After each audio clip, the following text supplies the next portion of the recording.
Carry on with the Green Hall of Fame. Buckminster Fuller may have coined the term spaceship Earth, but in this sector of the galaxy, the guy who keeps reminding everyone of the phrase is Mark Joyous. Mark began his career as a crew member on Spaceship Earth in 1972 when, as class president, he convinced his high school to print graduation announcements on recycled paper. That's a great start. He soon took a job as a ranger in California's Redwood National Park. And after asking park visitors where they were from, he would produce the relatively new NASA photo of Earth from space and remind everyone, hey, we all hail from the same place. Disillusioned by budget cuts to forestry education programs during the Reagan era, Mark migrated to Colorado, and thanks for coming, Mark, to enter the business world and invest in mountain real estate. He founded the Global View Foundation on the side, and he launched the Earth Seeds Project with the goal of putting a Planet Earth-style beach ball or NASA Earth poster in every classroom and church in the country. He has authored Spaceship Earth, a crew member's guide, as well as other books and educational materials. And one of his latest brainchildren is a sustainability bus, the SUS Bus network of mobile environmental education vehicles. Please welcome into the Green Hall of Fame, Mark Joyous.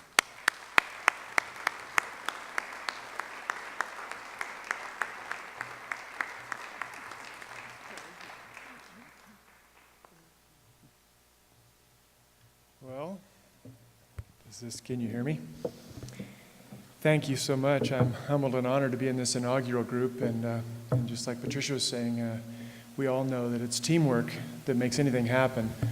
I'd like to thank all the people who've helped me in the past, because nothing gets done without teamwork. And it's a way long list, the usual, my family and my wife and so forth, but who put up with things while Dad was busy doing other things.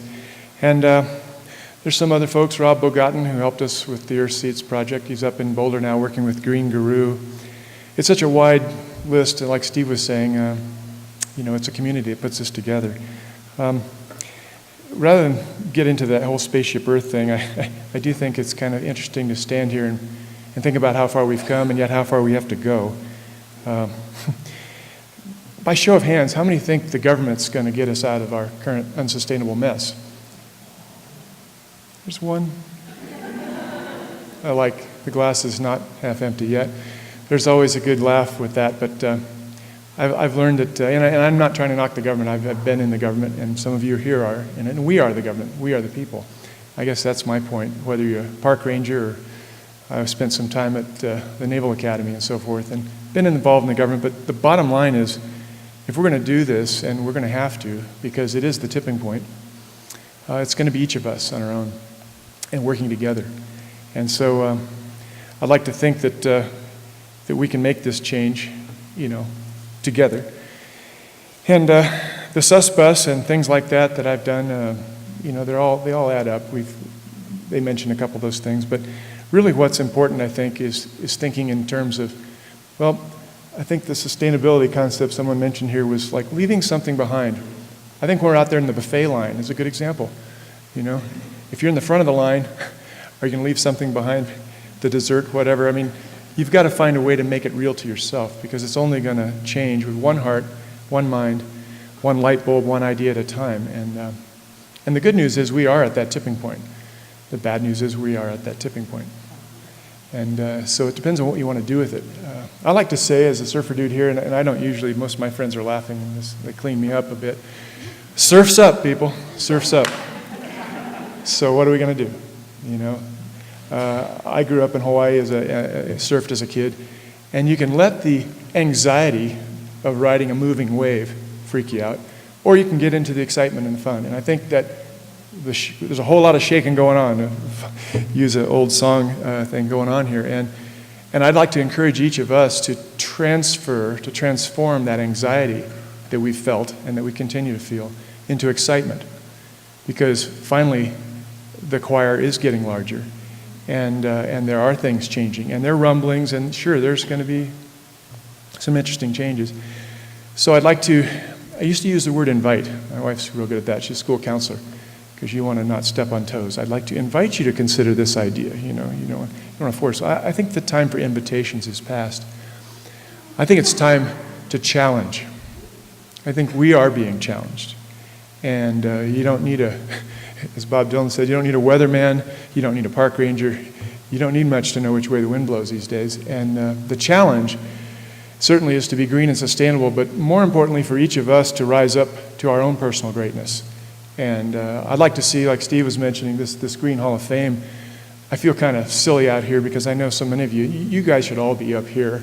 You know, you got to start somewhere, I guess. But I look towards that day when we can all be in the Green Hall of Fame.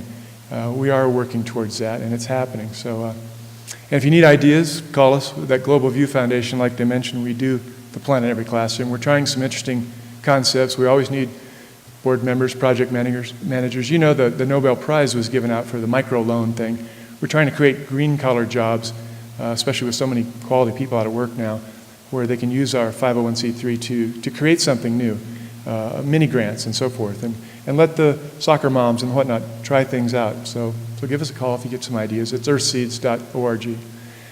But more importantly, it's with every little thing. Whether the government does anything, or like Patricia and Richard were saying, imagine the impact if everybody changes one light bulb. You know, it starts with you and starts right here. So like I say, surf's up, folks. Let's enjoy it. Let's not get too scared about it. And again, thank you so much for this community. I think Colorado Springs, we sometimes forget. We look around and think, oh, there's 100 people, or oh, we're not as big as Boulder, or whatever. I think that's a great thing. Colorado Springs, when I go around speaking around the country and so forth, people look at you funny because it's not a typical thing. Boulder, San Francisco, I can count, you know, lots of places. We have an impact here. We can have an impact by doing things. Fountain, Manitou, you know, the pilot rudder that we're talking about. It's mainstream America. This is where they come to practice everything. If you've read the Fast Food Nation or some of the other great things we're known for. This is where you do your test marketing. This is literally middle class America. This is ground zero, whatever you want to call it. This is where it's done. So yeah, it's good that we're not up singing with the choirs in Boulder. Here's where you need to do the work. More importantly, here's where you need to work. I'll leave you a couple of sound bites because I'm trying to keep it short and do the bumper sticker thing. One of the things I love nowadays is it's not just the stock market that needs a correction. It's our whole way of life. It's our whole way of being. So if we can create green-collar jobs, that's great, but we also need to start finding a way to green our collars ourselves in whatever way you can. And I think the missing ingredient, thank you, there's a poster I have on my wall that says, all one. You might remember way back in the day they had the buttons with the Earth poster, which we used to use. The all one people thing, you know, the crew member, the astronaut's point of view.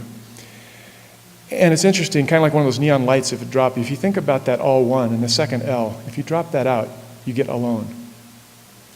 And so if that L drops out, what is that L that's missing? I think the L that's missing is the word called love. And that's where, when you're environmental and the spiritual, when we begin to see we're all one, whether it's from a spiritual point of view or whether it's from the John Muir saying everything's connected to everything else, we can get the scientists up here, we can prove it, but you either feel it or you don't. And we are all one. Surf's up. Let's have some fun. Thank you very much.